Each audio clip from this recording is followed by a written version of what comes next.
SLO Restaurant Month is here this January. Let's show some love to our local eateries during their SLO season. Restaurants across San Luis Obispo are stepping up with delicious menus and amazing deals. Don't miss your chance to taste the best of SLO. Head to visitslo.com/restaurant month today. You're Up and Adam. Tractor systems are offline. We are Beyond FM. Beyond FM. The future of broadcasting is here. Up and Adam with Adam Montiel. It's community content from Concentrate. It's Up and Adam with Adam Montiel. Some say life is where it begins. Straight to the stars is where it ends. Yes, some say life is just where it begins. Straight to the stars is where it ends. Only to start again. Thanks for hanging out. Thanks for being Up and Adam. Thanks for connecting. My name is Adam Montiel. You know, SLO Restaurant Month in a town also full of pizza. It takes something special to stand out. Not just a great dough or a hot oven, but a point of view, a feeling, a reason people keep coming back week after week. Later in the show, we're going to be sitting down with Mike Radakovich. He's the man behind My Friend Mike's Pizza. You had to have heard about it by now. If you haven't gone, this is definitely your invitation. And what's wrong with you? Come on now. It's a place that doesn't just feed San Luis Obispo, it knows it. From stone-milled flour and slow ferments to pizzas that just really color outside the lines. Mike is quietly doing things his own way, and SLO is responding. Right now, he's doing it during SLO Restaurant Month with a deal that feels like a love letter a month early. It's called the Cheap Date. A shared salad, perfectly dialed cheese pizza, even the option to turn it into a full-on date night with a bottle of wine that he made himself. We'll talk about how you build a following without chasing hype, why some of the best ideas never start as a business plan, and what makes a pizza feel like home. That's coming up later in just a few minutes on Up and Adam. Stay right here. I want to tell you all about SLO Restaurant Month because, look, that January budget after the holidays, it might feel a little tight. Your appetite, though, it still wants to live large. San Luis Obispo bringing back SLO Restaurant Month all January long. It's basically the city saying, hey, go eat well and don't feel bad about it. And that's what I love because the city of SLO is really stepping out to support local eateries. We've got more than 60 participating restaurants, breweries, wineries, cafes rolling out deals. We're talking discounted dishes, happy hour steals, maybe some full-on pre-fee menus that actually pencil out. January, again, we've said this before, it's usually a slower month for these mom and pop spots. So this is a perfect excuse to show some love to these places that keep SLO delicious all year round. And maybe finally try that spot you always talk about but never get to. Maybe try a dish at your favorite spot that you never get to. And it works. It just works. During last year's restaurant month, local restaurants saw 4% year-over-year bump in sales tax revenue. That's real impact. The city's teamed up again with Up and Adam. So excited that they have, and means we're talking to different chefs, whether it means we're going out to them, means they're coming into the Lobro studio. We're doing it all, and we're doing it even bigger and more comprehensive than last year. For a full list of who's in and what they're offering, you can go to a link in the show notes or just go to visitslo.com/restaurant month. It's Up and Adam with Adam Montiel. All right, he is the Mike behind My Friend Mike's Pizza, a true favorite, an early favorite. I mean, they haven't even been around that long. Right here in San Luis Obispo, it's quickly becoming more than just a pizzeria. Mike Radakovich is a maker in every sense. Hand-stretching dough, fermenting, sauces, and even pouring his own wine to pair with his slices. Today, he's here as part of a SLO Restaurant Month, of course, where his special menu isn't just a deal. It is a whole mood. We're talking about the art of standing out in a town full of pizza, the magic of making food that really feels like something, and why sometimes the best brands begin as a joke between friends. Mike Radakovich. My friend Mike, thanks, man, for being Up and Adam. Thanks for having me. This is exciting. Yeah. And thank you for doing SLO Restaurant Month. That really means a lot.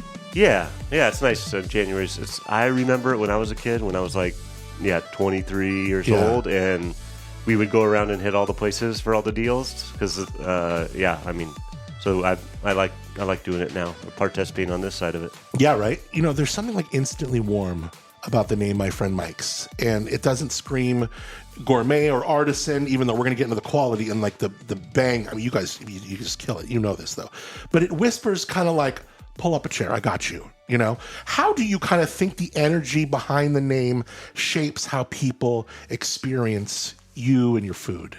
Well, I was trying to come up with a name. I just knew I didn't want an ampersand name like blah, blah, blah, and blah, blah, blah. Yeah, like I just Up+Adam wanted weird. something. I just didn't want it. At that time, there's a lot of them that are already come out. Yeah. And then Russell from Herman's Storywines, Yeah. he's a good friend of mine, would always introduce me or would always say, my friend Mike, blah, blah, my friend Mike. And I was like, that's a good name. And it was a way for, I thought, word of mouth marketing to get going, just a way for kind of a fun way to, wait, what is it? And kind of fun conversation starter. I look at the way that you began, and it's similar yet unique to, say, someone like Benny's, and we're going to talk about those similarities in a second because I know he's a big fan. I've run into him at your place. He's a big fan of your pizza, Benny from Benny's Pizza. But you started like slow and deliberate and really creating demand. There was a finite amount of pies you would make. You would have to fit within a certain time frame, and that really kind of afforded you kind of your finger on the pulse of how popular is this getting? What's the demand really? And it kind of allowed you to scale on your own terms. Am I right? Yeah, exactly. I hadn't run a restaurant before ever. I didn't start doing pop-ups. I just was like, I didn't want to get on LinkedIn, to be honest. Yeah. I was done with my old job that I had for 16 years, and I was like, dude, LinkedIn sucks. I can't like define myself into some marketing terms. Like this is terrible. I was like, I'm going to make pizza. I know how to make bread already. I know how to make pizza. I'm just going to do that. So I just put my money into that. And I was like, I can't make any wrong moves. I don't have any more money. So I just did it a little bit at a time. We started with 22 and with my friend, and I never put any money back of my own money back into the business. It's just all come from the business. So Wow. Yeah. What was your before job? I worked for all those warehouses. I worked for Tennis Warehouse, Running Warehouse, yeah. Skate Warehouse. I used to run their photo studios, and then got into more of the website stuff and analytics stuff, and just kind of jack of all trades over there. So And- you kind of know lighting, photography. Oh, yeah. Yeah. Oh, that's why when you came in, you mentioned the lights. You're like, The lights looks good. Yeah. That's good. Carlo's going to be stoked on that. Yeah. My boy Carlo helped me out with the lights. Yeah, we're pimping out the Lobro studio slowly and slowly. It looks good. Yeah. You know, so pizza, Mike, pizza isn't just a food. It's kind of a feeling. You know, it's a Friday night. It's a birthday, a breakup, a reunion, hanging out in the park, whatever. What is the most like emotional kind of pizza you've made? Not like the ingredients, but like the story behind it. Might have been your first one, or where did pizza become like a love language to you? I mean, I think before Instagram, before all these like bread making became popular, I was making bread here just because you couldn't get good bread. I had traveled to Europe. I had traveled different places. There was no good bread in San Luis Obispo 20 years ago. So I would just taught myself how to make bread.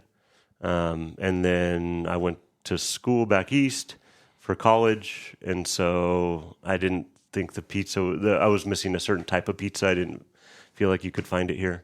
So I was making pizza, and then I just like to tweak out on that stuff. So we would make, I have a bunch of pizza ovens in my backyard. We'd have people over. I would always just making pizzas in the wood-fired oven or however. But yeah, I just like cooking for people. I like the instant gratification of kind of making a meal, even on my days off. Last 2 nights I cooked for a bunch of people. Did you really? Yeah. So, I mean, I just like I like that feeling. So you can cook more than pizza, obviously. Oh, yeah. Yeah. You're like, oh, come on now. Let's talk about the dough because there's something almost like storybook about it. Like, it's so good. A lot of times in pizza, you get those bubbles in the dough, and it's almost kind of like a waste of space. You don't like it. Like, when I get a little teeny, if I ever get a little bubble in it, it's like a treat. It's like, it tastes even better, and it's got that mouthfeel and the crispiness. Is it a long ferment? What's going on with your dough? What makes your dough so special? Oh, I'm glad you enjoyed it. We use good flour. So we use a lot more stone milled flour than most places would. When you have the stone milled flour, you get a lot of the outside of the berry or the wheat berry into the dough, which provides a lot of flavor, also color, and nutrients. So we do that. We also use what's called pre-ferments, or we use a sourdough starter. We also make what's called a pouliche. So these are ways of aging your dough, and you start with a very small amount of yeast or a very small amount of starter and build that up into a bigger thing, and you put that into your dough. So it's a way of getting more complexity and age, sweetness, different things into the dough without just aging it for, 5 days in the fridge or something like that. Yeah. Also, your pizza really stands out in the sense, sure, you could just get a cheese pizza. We'll talk about the Restaurant Month special in a second, or a pepperoni pizza. But even your pepperoni pizza off your menu has got a little twist, a little kick, and a little bit like of presence to it. And your ingredient selection, you don't normally find like a barbecue chicken pizza or a da-da-da pizza. Yeah. You are coming up with, you're going outside the box, coloring outside the lines with flavor profiles. Yeah, I think, part of what I I've always like to have a garden. I'm always into veg. So that drives a lot of it. We decided to use a lot of local when we can, which having that limitation kind of makes you work within the limitation and you work with what you have. So we don't have pineapples growing around here. So it's like, all right, let's just not do pineapple. We don't have. Thank God. But we have persimmons right now or whatever it is. And we have, some great farms around here. And I'm a veggie nerd. So just finding the good farms and playing around. And I like to just eat as I go and see what things taste like. What is the most uncommon kind of topping where you're like, you experimented a little bit and you're like, oh, damn, no, this works? Like persimmons, I wouldn't have ever guessed. Yeah, persimmon, sage, gorgonzola, fennel. That was on the menu up until persimmons ran out last week. That was good and surprising. I usually don't like a lot of sweet in my food, but it was really good. Yeah. What else? I'm curious. We do grapes. Yeah. We do, I don't know. I'm curious what other pizzas that are on the menu that you wouldn't be, you couldn't afford to take them off. People would flip over tables, Yeah, pepperoni and peppers. Potato leek is probably our most, I take that off because it's a pain in the ass to deal with wet potatoes. Yeah. And our team gets sick of making that pizza sometimes. Yeah. And so we take it off. And then we eventually put it back on. And it's always one of our best sellers. Really? Yeah. We sold nettle and chanterelle pizzas so many of those last week. That one with, you have like a ricotta one? Yeah, there's spinach, ricotta. Yeah. I just like playing with stuff. We make, we got a bunch of lemons, we cure lemons, and, we have that, or we ferment a bunch of stuff. We have this fermented chili. We just blend that into stuff. It's really? Just kind of have fun. Now, the potato one, I was talking to Benny about the idea of, the conversation comes up because of his style, sauce on top, sauce on bottom. But when these vegetables sweat, it really changes the game. Yeah. And I don't know if potatoes sweat like a lot of other things, but I can imagine I'm looking at your potato leek soup right here. Your pizza right here. And got a potato leek soup wouldn't be bad, huh? Uh-huh. But I could see, they're probably very thinly sliced. Yeah. But man, that looks like a really good pizza. Something I would never guess or think to order myself. Yeah, it's a cream with leeks in it that just basically cooks and reduces for a long period of time, a little buttermilk. But that tastes good when you just try that. It's just the base. And then we put the potatoes into a brine, so it pulls the moisture out of the potato and thins them up and makes them flexible. And they'll get a little crispier that way. And then I gotta check that one out. Yeah, I haven't had that one yet. It's good. It's so funny because Lady I Fancy and I will always go back and forth with meat. I'm pretty plain. Yeah. Pepperoni and Pepperoni and peppers. So good. Yeah. But, and it's just like, it is good. It's such a treat. I don't want to not do that. But then we have two people ordering two pizzas, which we just don't need two pizzas. Right. Come on, that's just so overdone. But she always is coming up and bringing home one of your, just one of the out of the box ones. Yeah. And it's so good, but we have not done the potato leek one.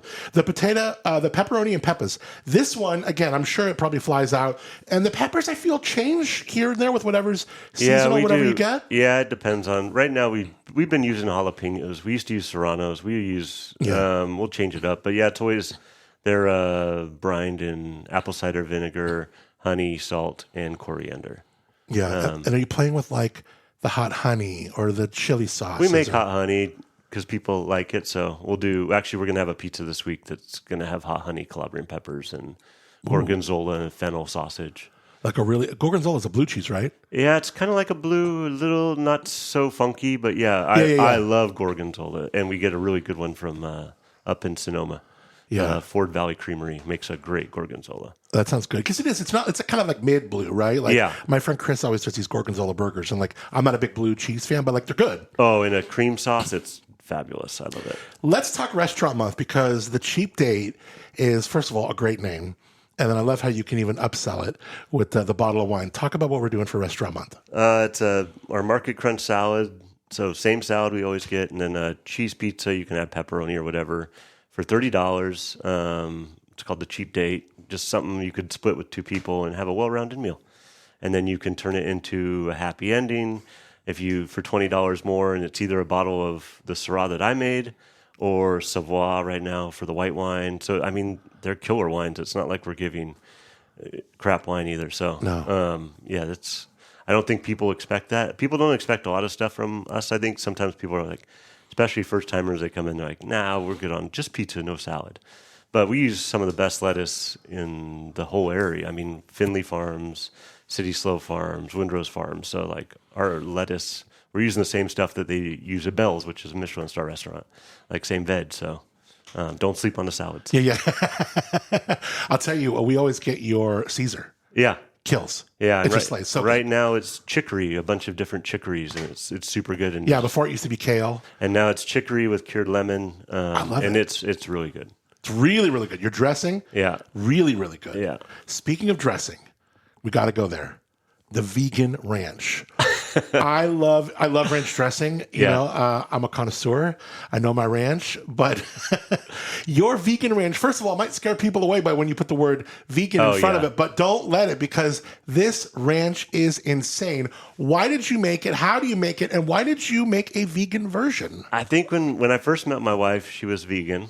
And she would make this dressing that was really good.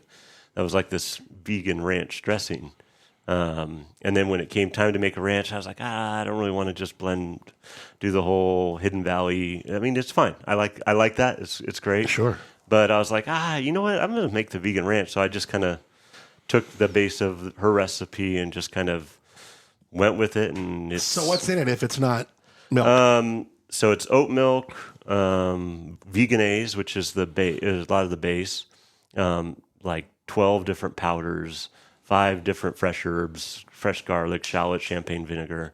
It's pretty complex. You make probably 5 gallons of it every week, so we go through a lot of it. But yeah, I like it. People love it. I like it. It's a little punchier than the normal. Yeah, and it's like now you have a proprietary ranch dressing that people can like do back handsprings over. Yeah. Like people are feeling it. I know. I sometimes hear people talking about the ranch, or the kids especially. Kids are like, "Oh, that ranch."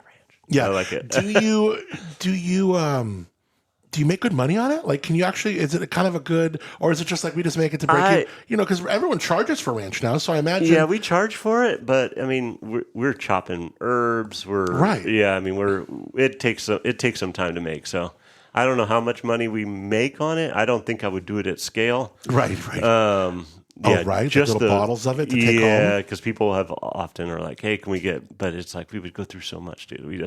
We would turn into a ranch factory, is what we would say. Yeah, we don't really want to be a ranch factory, but. How do we kind of come up on new pizzas? Are we doing seasonal? Are we doing? Yeah, you just kind of like thinking what's in, what's hot, what's growing right now. Yeah, kind of. Honestly, just whatever we feel like eating or whatever. You know, like what are we doing right? I don't even know. Nettle is growing around here, so we have nettle where we keep our horse in Osos. You have a horse? My wife. She's a big equestrian person. Yeah. Oh, yeah. Do you ever ride a horse? No. I can't. I got on it once, and I was like, I don't know. It's her thing to get away. So I don't think she'd want me on the horse right next to her. But yeah, we have a horse, and so where the horse is, there's, so much nettle. And so it's like nettle, and then I got a bunch of chanterelles, and we make our own creme fraiche. So it's chanterelles, creme fraiche, nettle and a little Taleggio cheese. And you will forage these mushrooms. You have little hidden spots. And I got 2 days ago probably brought in 40 pounds or 50 are you going pounds. out on your own, or do you have a couple friends that you go with, some chefs you go out with, or what? I went with my buddy who's in town visiting. Took him out. He's from Czech Republic, so I was like, that's like the national thing they do in Czech. No way. So he's like, this is great. You Like, didn't have to I feel like blindfold I'm him at either. home. No, yeah. Yeah. Have you ever like taken out a local buddy? Like, if you say one word, I swear to God. Yeah, no, I got my spots, and Yeah. usually just me and my wife, or we have people bring Are them these to like us. public spots or like private spots you know how to get to, or what? The one right now I have is private, Really? and That's so cool. those are the best because those ones are guaranteed. Otherwise, yeah. You have to wait till certain weather happens, or how does it work? And nettle, I don't know why more people don't use nettle because nettle is Tell me about what is everywhere. nettle? It's It's herb? like stinging nettle. Oh shoot! Really? Yeah, We're eating it? yeah. Oh yeah, it's really good. How did you find out we can eat this stuff? It's fairly. Yeah, people make soups and teas out of it. Okay. As soon as it hits any, Oh yeah, I've heard of nettle tea. Okay. yeah, as soon as it hits any hot water, the hairs that sting you just disappear pretty much, or don't affect you. But yeah, use it and it's really good and it's free. Actually, I started getting it from a farm, from Windrose Farms. They were selling it, and I was like, this stuff's good.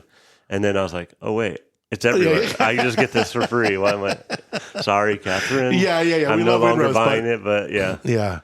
Tell me something that ended up on the cutting room floor, a flavor profile, a pizza you made, even if it never hit the menu, where like, okay, this sounds good, and then you're like, oh damn, no, that's not. Oh, I mean, we'll be doing like fresh tomatoes. Like I can't do anything with fresh tomatoes. Like fresh tomatoes are so good by themselves. I've tried a million times to make different pizzas with fresh tomatoes. After you make the pizza, whatever, it doesn't. I can't get it. Yeah. So I've tried a lot of things with those. What other things have I tried that are not good? I mean, I've had a lot that I like, and then they just do not sell. That's a very common thing. I came back from Japan, and we made a pizza with bonito flakes and this fermented. We make a fermented hot sauce and fry it for 4 hours, and it's super good. The pizza was terrific, and no one bought it.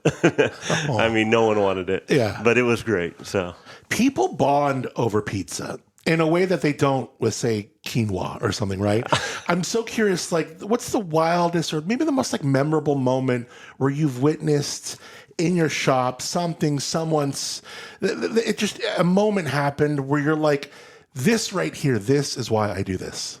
Yeah, I mean, people come in. I feel like we have really great customers. We have 70% of our customers, I bet, are return customers. They almost come every week. So, I mean, that's a good feeling. We know, just random people. Like, I know their pizza order. I know what they do, who just, they're not famous. They're just, Bill, who likes. Yeah, but you make them feel VIP. Yeah, or they're they important to make you. us feel good Yeah, too. So sure. it's just like, being able to know what those people's orders are, being able to know that they come back, people that come, Thursday and then come back on Friday, that's always a good feeling too. So, just the repeat customers and seeing them there, and, every once in a while, we had the main LA Times food critic come in. Really? Maybe in the summer, which was really cool. Bill Addison came by, so that was pretty cool to see that on the ticket, and then be like, oh, and he's like, this is great, and That's so cool. we got a little write up in the top 100 restaurants of California. Like I think Le Petit Canaille was the feature from this area. Yeah. along with Hidden Kitchen, both of them actually. Wow, both those incredible. Yeah, and then there we you are. were just a mention in there, but it's still neat for That's super being cool. super small and seeing that. So that was cool. And a pizza joint. Yeah. Tell me about this wine that you're making. You're making a Syrah, and a part of me tells me you're not making like a big Paso Syrah. Some tells me you're probably doing a cool temperature, carbonic. I don't know. What are you doing with the So Syrah? I started making, this was a long time ago. So I started making wine. Russell and Bailey are very good friends of mine. Oh, then it could be a big Syrah. Yeah. If it's right. I love them. And so I was, when Russell got his own place, this was 2010, 2011, he likes to have people around him. So he's like, He's such a great host. Yeah, come up here and make some wine. Come on, you can make wine up here. So I started making it. I had another job And then I had a plan to do, it's going to be 3 years in barrel, all cool climate sites. Cool. Well, by the time it came out, I had a kid, I was married. I was like, dude, I can't sell wine. I need to do my day job. So I had made, by that time, I had already made 2 or 3 vintages. So those have all been stored at the winery. And now we're just selling those wines at the pizza shop. I think we don't have any 2011 anymore, but we still have 2012, and it's still fresh. It's 2012. It still holds up. We're getting library bottles. Yeah. At my friend Mike's. That's sick. And we sell it for $25. It's a steal. No one even realizes it. It's all Don't French sleep oak. on this. Yeah. Really? Yeah. That's incredible. Yeah. So, and it's good. What do you call it? It was called Absentee. Another Russell gave it to me because you're never here. Yeah. We're gonna call it Absentee. I was like, all right, I'll be Absentee. That's fine. Oh, that's so awesome. He's such a loving, both of them. Yeah. In fact, when Odds and I had a chance to make wine in 2018, it was after interviewing Valia, and she said, "Why don't you come by my spot and you can make some wine here?" And we ended up getting a half a ton of some Peak Pool. Oh, cool. From my friends at Halter, and we made it there with the gals there, and Valia could not have been more kind and hospitable, and we made our first wine in 2018, a little skin contact on a Peak Pool. It was rad. That's cool. Yeah, Yeah. I've known Russell since we were in our 20s, and we just randomly happened to have children within 3 months of each other. Oh, cool. And we were already extremely close, so it's been a great ride to So have. you've got a little one that's Minnie's age. Exactly. Oh, how fun. Yeah. So I love that. My daughter Rue was born in March. Minnie was born in June. And they've been to Italy together, Mexico City together. They've been all over. So Oaxaca, Yeah, how cool. yeah. So SLO kind of has this heartbeat, Mike. It's like a mix of, chill vibes, but also like a hidden hustle. And I'm curious, what is it about this town that makes it really the right place for you to tell your pizza story? We just I was worried when we started Pizza Place. I was like, I don't know if people are it's not going to be like New Cheese or some of the other pizza places in town. It's going to be a little different. I hope they get it. But I don't know. The people are into it, I'm always there. Someone's always there. I feel like we are very hospitable, and we have a lot of respect for all of our customers. How does being in the Lowbro, in that neighborhood? I love it. Isn't it great? Yeah, I like it. On the Google map, it says Little Italy. I was like, wow, how about that? Isn't that funny? Yeah. I know. I've always seen that. I was like, where did Little Italy come from? That's so great. I didn't even know that. I think the Catanios, they had the 3 houses next door to the pizza shop. Mm-hmm. And so I think that maybe because they live there. I don't know. Yeah, that's pretty cool. So the sauce always tells its own story. So I kind of want to dig into a little bit of yours because I always, and not to be a pain in the ass, but when I order pizza from you, I love sauce. Yeah. So I always just go, just a little teeny extra bit of sauce. What is the story behind your sauce? Because it's fantastic. It's just California tomatoes, whole, and then we run them through a food mill. So we don't stick blend them or anything. We just run them through a food mill. We add a little bit of marjoram, salt, and some garlic. And that's it. I want to talk about some other pizzas that you might be into. I know that I've talked to Benny about your spot. He's a big fan. I've run into him while I was picking some up there. What are some other pizzas in the area that you show some love to that, I don't know, didn't have to really inspire you, but that you kind of go, yeah, I know, I'm feeling there? I mean, I'll eat whatever. Pizza is one of those things where it's always pretty. I mean, the worst pizza you're going to get is still going to be pretty good. I know, right? I'm down with whatever. I'm not, I know some wine people they only like certain types of wine. Yes. I'm a pizza guy that I'll eat whatever pizza. I mean, if you have Costco on the counter, I'm going to walk over and grab a slice. I mean, I honestly don't have a ton of preference. But I mean, I've had pizza all over the world, and not even like recently, like all my whole life, like growing up. Like, what are some other styles that you enjoy, like the Chicago deep dish, the New York style? Yeah, I like Detroit. Sicilian. I like Detroit style. I like them all. I've had some really memorable ones. The best pizza I've ever had, or most memorable pizza I ever had, was Mama's Two's Sicilian slice. Is unbelievable. What's a Sicilian slice? So it's like done in a pan, Yeah. like a Detroit style. Not quite as thick, and the pan's not usually as high. Yeah. So it doesn't fluff up quite as much. But there'll be probably like that high. A half inch or something. Yeah. And they're delicious. Usually kind of similar, crispy on the bottom, and then cloud-like in the middle if they're real good. And I love them. That's so good. What's the topping, Mike, that gets way more hate than it deserves? Oh. Well, I mean, pineapple. Everyone hates on pineapple. I think it's good. Yeah, you it's like fine. It? Yeah. Is there one cheese that you would never put on a pizza under any circumstances? Oh, one cheese. No, I'll put anything on. Yeah. We've tried goat cheese. I think that could be good. Fromage blanc. I think manchego would work. Manchego, I've done manchego. Really? Yeah, I've done. I don't know how brie would hold up, but right. You could probably throw it on after and let it warm up on the pizza, and it'd probably be great. That's not a bad idea. Got some ideas here. Favorite part of working a dinner rush at your spot?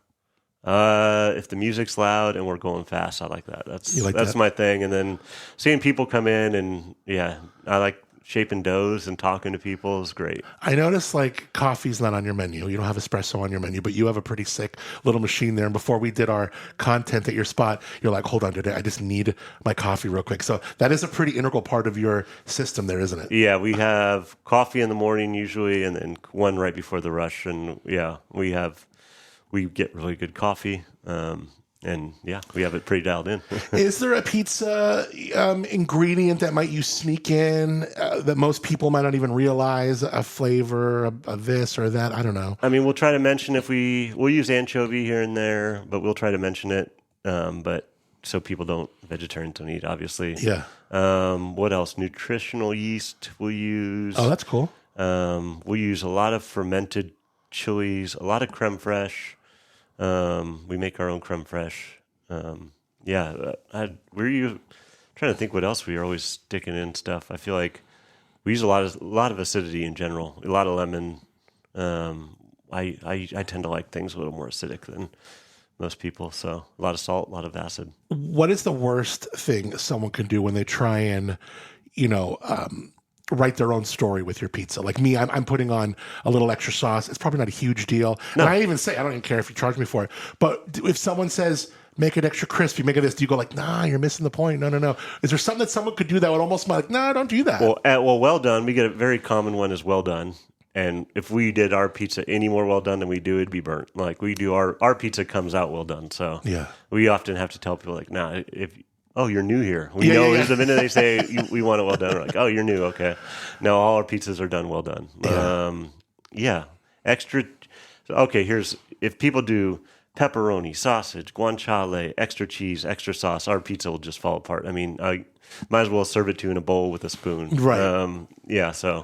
Because our pizza's thin. We're going for a specific texture where it's crispy still, and so too much moisture or too much sauce or too much anything will kind of take away from that crispiness that we're going for. But we still do whatever. I mean, what do you think, Dave Portnoy, if he were to show up? What do you think he'd say about it? Oh, I don't know. Would you care? Would you want him to review it if you could? We do it for. I know, but we do it for us. That'd be kind of novelty. It'd be cool to see him. Yeah, I mean, I have more respect for the Bill Addisons and the people that do eat everywhere in LA and than I do for the pizza guy, but he has his place. No, sure. Yeah, and he saved a lot of people. Right, during COVID and stuff. Yeah. You were just starting kind of during then, right? Or right after? Yeah, what was it? I started building it in COVID. I left my job July 4th, Independence Day, July 4th, 2020. Wow. So that was my last day of work. And then it took me basically 2 years to get permits, get the place going, find the actual place. It's kind of hard to find places in San Luis that are extremely expensive. Thank you, Frank Dufault. He's my landlord. Yeah. He's been a blessing. It took 2 years and got it going. And now it's been we've been actually running for 3.5 years. April 1st, it'll be 4 years. How important is the equipment versus obviously the ingredients need to be top notch. Yours are the fundamentals and the process top notch. Yours is, but the equipment, like, we got to have the right ovens, we got to have the right this, that. So that was the main thing I spent money on. I didn't spend a lot of other money on. I mean, you can see our countertop is still those Mexican tablecloth, like the it's still that. So I didn't spend money on a lot of the other aesthetics. I spent all my money on the oven, mostly because if I was going to fail, I was like, all right, it's just going to be me. Right. It's not going to be anything else. So I bought the oven that I thought was the best, and it's great. I'm glad I got it. But I think we can make pizza with $800 old Baker's Pride, no problem. So. You ever go to someone's house that's got like a pizza oven, like a stone one in the back, or like, do you love playing around on those? I mean, first time I ever made a pizza was at Max's. How he had a pizza oven in his house. Max Montgomery from There Does Not Exist. Yeah, and that was the first time I've ever used a commercial pizza oven, and that was a long time ago. But that was pretty cool. Do people now need to kind of reserve? Can someone just walk in, My Friend Mike's, and order a pie? You can. Now, if it's Friday at 5:30, it's like any restaurant. It's probably going to be a bit of a wait. So we always encourage people just call us. Even if you want to eat there, just call us or order online and just put a note that says, going to eat here. And what we'll do is we'll kind of get it ready. And then as soon as you walk in the door, we'll throw it in the oven. And then it'll be real crispy. How long do they take when they're in the oven? 5.5, 6 minutes. Is that right? Yeah. Wow. Yeah. That's so cool. So much fun. Well, get this restaurant special, or just check out myfriendmikes.com. We'll get all the links in the show notes. You can actually see his wine. You can see the vegan ranch. You can see all the menu items. Thanks, Adam. And oh my God, so much fun. Thank you for taking the time for allowing folks to get to know you. Yeah, thank you. This is a really fun conversation. Thanks, man. Some say life is where it begins. Straight to the stars is where it ends. Only to start again. Big thank yous to Mike Radakovich for coming through, sharing the story behind My Friend Mike's Pizza. You can catch him in the heart of San Luis Obispo in the Lowbro, serving up flavor, feeling, and that vegan ranch. Oh my God, it's so good. Especially right now during SLO Restaurant Month.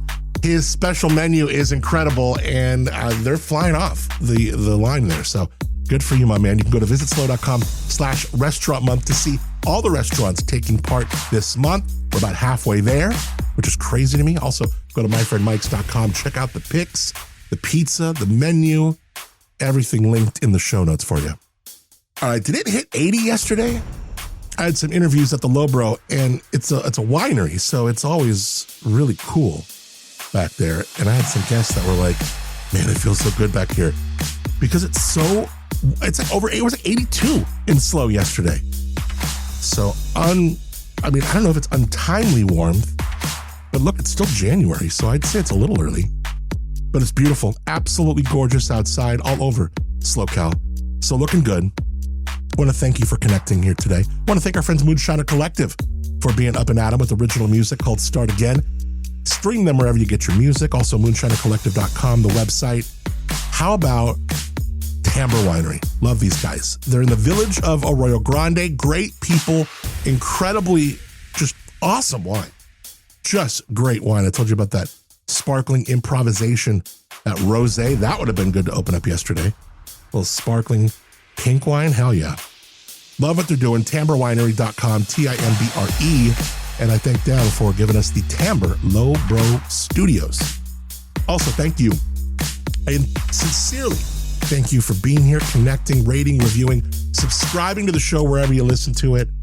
It really means a ton, whether it's Apple Podcasts, leaving a review, 5-star review, and writing something, even if it's just like, I'm Up and Adam, go Adam, something. I tell you, it helps traction, especially on the Apple Podcast charts, Spotify, wherever you're listening. Thanks for connecting. Appreciate you more than you know. Till tomorrow, where it will be Friday. You earned it. I'm Adam Montiel. Thanks again for being Up and Adam. Some say life is where it begins. Straight to the stars is where it ends. Only to start again. Let's start again. We'll start again. Let's start again.